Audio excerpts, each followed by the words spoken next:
Hey there, I'm Lindsay Lyman. After 12 years at Amazon, I learned a really powerful truth.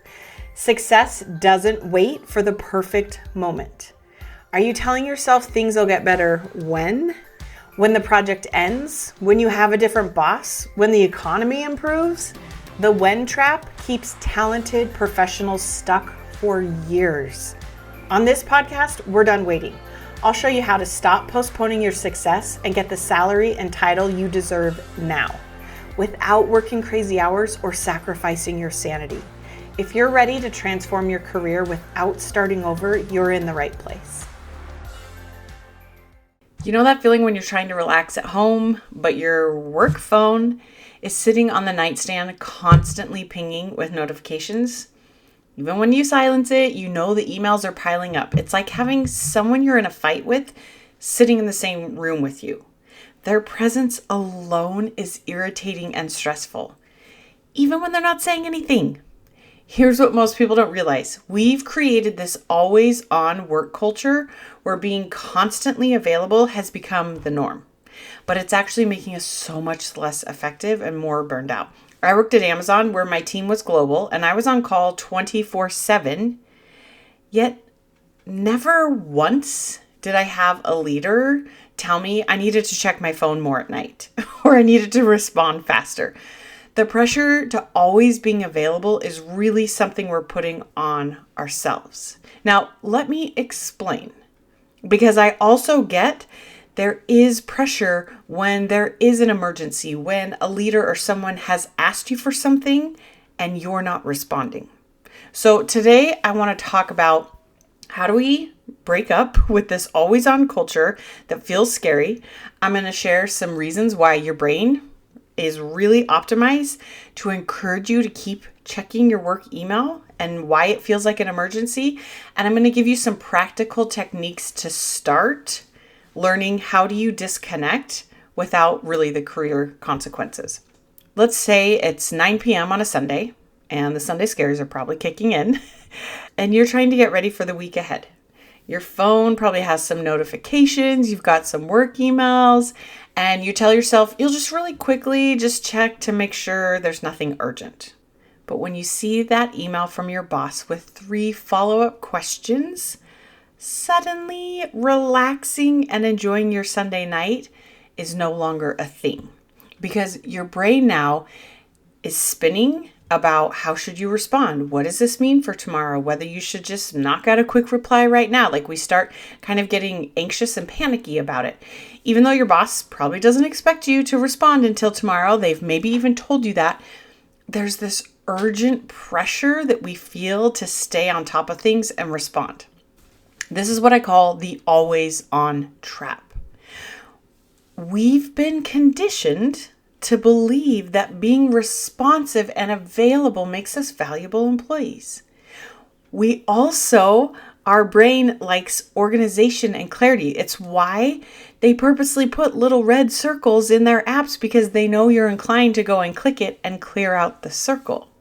But what it actually is doing is it's keeping our nervous system in this constant work mode, which prevents you from really resting and taking a break from work, which ultimately prevents you from showing up Monday refreshed and ready to go. So here's kind of what's going on when you feel like you can't disconnect from work. Our brains have learned to treat work notifications like emergencies, even when they're not. And our brain isn't like, only treat these notifications like emergencies between the hours of 8 and 5. It's all the time. Let me explain this with an analogy that's maybe a little crazy, but so am I. Stick with me. Okay. I want you to think about when you suddenly really need to go to the bathroom. Your bladder gets full and your brain tells you, like, if I don't go right now, I'm going to wet my pants. I don't know if you've been in this situation. I have multiple times. It feels so urgent and immediate. And all I can think about is, how do I get to a bathroom? How do I get out of whatever it is I'm doing? How do I find a bathroom? How do I get there? But here's the thing. I've never really, as an adult, actually wet my pants. Even though so many times I've had that urgent, overwhelming feeling, I can control it until I get to a bathroom. Okay. My brain is telling me this is urgent. This is important. Stop everything. Abort. This is about to be really dangerous. Here's the other thing. When I've had that happen at times, that urgent, oh my gosh, I need to pee happens. And then it subsides and goes away. And it comes back a little bit later, but it's not this constant, never-ending urge. Your brain is creating that same sense of false urgency around work emails and notifications. You feel like you have to check that notification right now or something terrible is going to happen. You know, logically, it's an email. It's a Slack message. Like, it's not actually going to harm you, but physically, emotionally, it's literally feels scary not to just peek and check and see what it is. It feels like you're going to get fired, like you're going to get in trouble, like you're going to miss something big and be behind.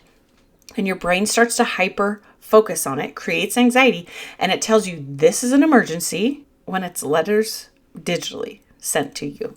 That's it. If you want to get better at creating some healthy boundaries where you're actually able to disconnect from work, here's my bad news for you. It's going to get worse before it gets better. When you don't check your phone first thing in the morning, when you don't send that quick email before bed, when you don't just scan your messages to see if there's anything urgent, it's going to feel terrible.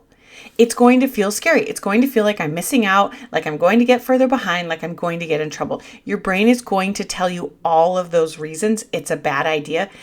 And your brain is so good at convincing you, like, it's just 20 seconds. It doesn't matter. Just pick it up and just scan it and read it. And then you can put it down. Your brain's going to tell you, we're not even going to respond. We're just going to do this really fast. I used to tell myself all the time, I would work most of my vacations for like an hour a day. And I would just tell myself, it just feels better because then I'm not as behind when I get back in the office. And it does feel better in the moment because it's scary and feels bad not to check it. But it doesn't feel better long term because it's adding to my burnout. It feeling scary and uncomfortable, it's totally normal, but it's temporary. You've got to learn to go and retrain your brain and your nervous system to understand that work emails are not emergencies. Just like you can hold going to the bathroom and you can sit with that urge for longer than you actually think, you can do the same without checking your phone. So here's what I want to offer to you. If you feel the urge to pick up your phone and check it outside of work hours or respond to a message or check Slack, I want you to try what I call the 5-4-3-2-1 technique. And this is not count backwards. That one's a great technique as well. But this one, we're going to use our 5 senses to help our nervous system and our brain reduce that urgent, scary, anxious feeling. Okay. So I want you to notice 5 things that you see around you. It could be a cup on the table, the wall color, a picture, a tree, an animal, a pencil. I want you to purposely look around you and find 5 things that you can see. Then I want you to find 4 things that you can physically feel. Your clothes on your body, your feet on the floor, the temperature of the air, wind, your body sitting on a chair. Okay? 5 things you can see, 4 things you can feel, 3 things you can hear. Maybe it's the air conditioner, cars, people in another room, a pet. I want you to find 2 things that you can smell. And I want you to notice 1 thing that you taste. Okay, we're purposely bringing attention to all of our different senses to help our nervous system regulate and calm down and realize this is not an urgent task. So it's Sunday night. We got the Sunday scaries.